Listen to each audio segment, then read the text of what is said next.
you know, when you're a kid and you have so much chaos in your life, some kids become comedians because it's like the therapy to not have to deal with the shit that's going on in your life.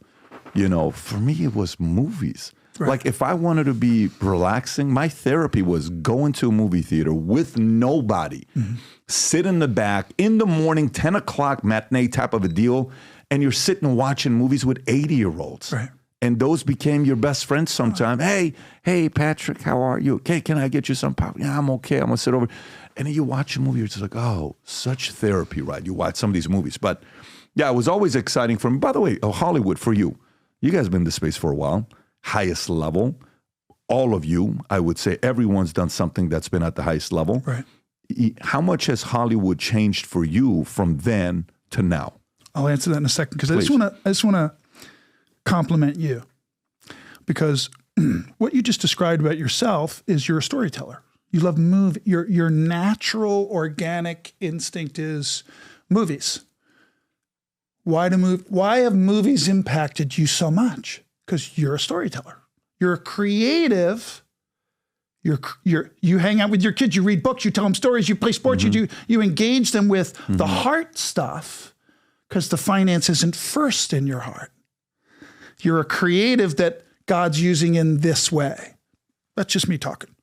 What's fascinating is down the road, you should make a plan to let that creation out, because now God's put you in a position to do it for yourself. Well, what time's your flight back? When are you flying back? Tonight or tomorrow? Whenever you say. Okay, because I'm going to show you something right afterwards. Maybe I'll take you with me right afterwards, and I'll show you what I just bought. Because we're going to turn Fort Lauderdale into the Burbank of East Coast, and you'll see what we're doing with movies. We're going to be in movies for the rest of my life is what we're going to get into. We're going to produce, we're going to do storytelling. Now, can I share something with you? Yeah, please, go for it. Hollywood is evil. Tell me why. No, just listen. I love you. Has it always been, or is it now? Always. Okay. So that means in the spiritual aspect of it, which you pay attention to. Sure. All these guys are building studios now. De Niro, Wahlberg, everybody's on this tsunami wave of what's going to happen. What if the technology changes? What if I can do it right in this room? What if I can make a whole movie with Arnold Schwarzenegger right here on an app? I'm being an a-hole to make a point. I've learned it's changed so much. The most important thing is the storytelling. I just, on the flight over here, literally the flight you brought me on, I watched Jerry Maguire. One of my all-time favorites. They don't make them like that anymore, Patrick. Why? Patrick, why? Because Hollywood controls the content. What's Hollywood about now? Wait, because I did this on Jamie Kennedy, I got in trouble. Jamie Kennedy said, "You're wrong. Hollywood is not elitist. Hollywood does not have a small club that it feeds itself and they make Barbie and MCU and that's it. They want the money. The machine of Hollywood wants the money, not the art, not the quality film like Jerry Maguire. They don't want that. They used to.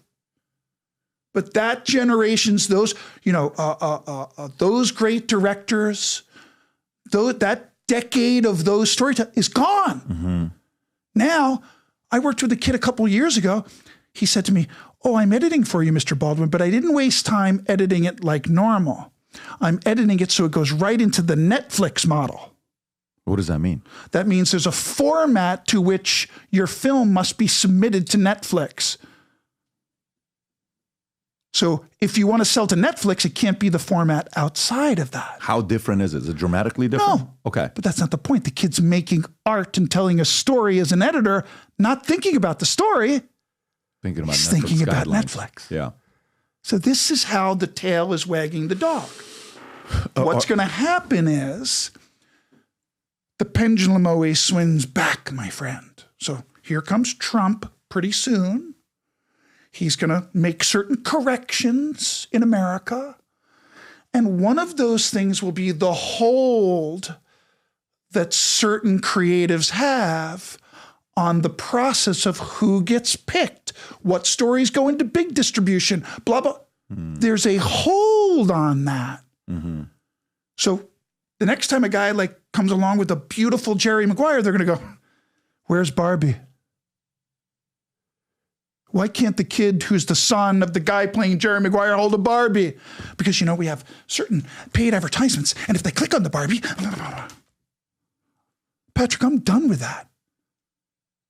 I'm done. Hollywood is going to die in the next 20 years because of that. It will, because people don't care. They're already getting right to their phone what they want.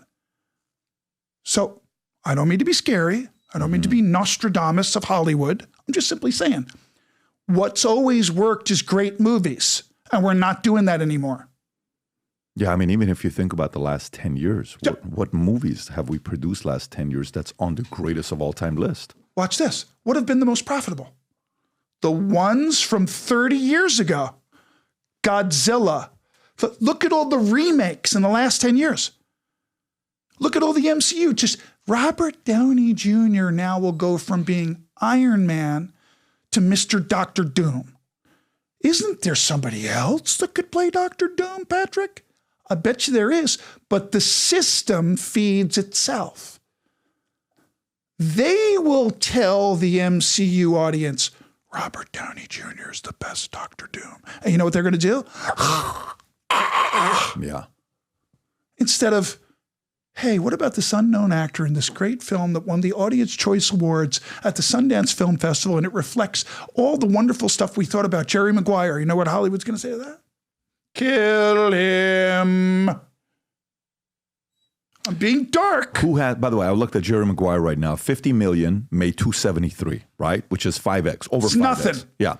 50 million. It's a failure. If they considered that, that's insane. When you look at the most top gross, Avatar, Avengers Endgame, Avatar The Way of Water, Titanic, 97 made 2.264. Damn. Let me ask you a question. Star Wars 15, Avengers, Spider-Man, Inside Out, Jurassic World, Lion King top 10.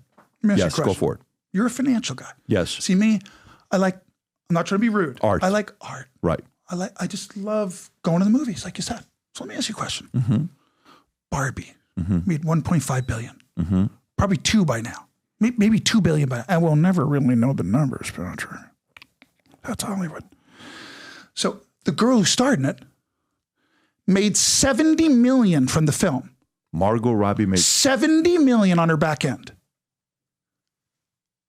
One movie, Pat. So you tell me that girl going forward is all about the Jerry Maguire, bro. She wants to do Shakespeare on Broadway next, right? I'm being an asshole to make a point. The business has changed.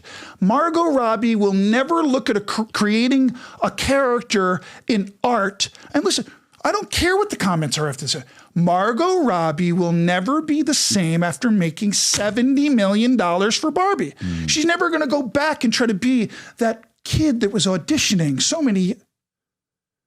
If you lose the love of the art, what are you doing? You're just doing it for the money. This is the USA gear, limited edition for the rest of the year. If you love America, sport this USA gear. On the side, it says Future Looks Bright. On the back, it says Valuetainment. On the side, it's got the American flag. We got the shirts. We got the flip-flops. These are the only flip-flops I wear when I'm at the house and walking the dogs. It feels amazing with the gel in it. So if you love America, if you believe the future looks bright, if you love Valuetainment, click on the link above or below. Go wear some of the gear and tag us because we share the pictures on the podcast all the time. So go to vtmerch.com and place your order. So if you like this clip and you want to watch another one, click right here. And if you want to watch the entire podcast, click right here.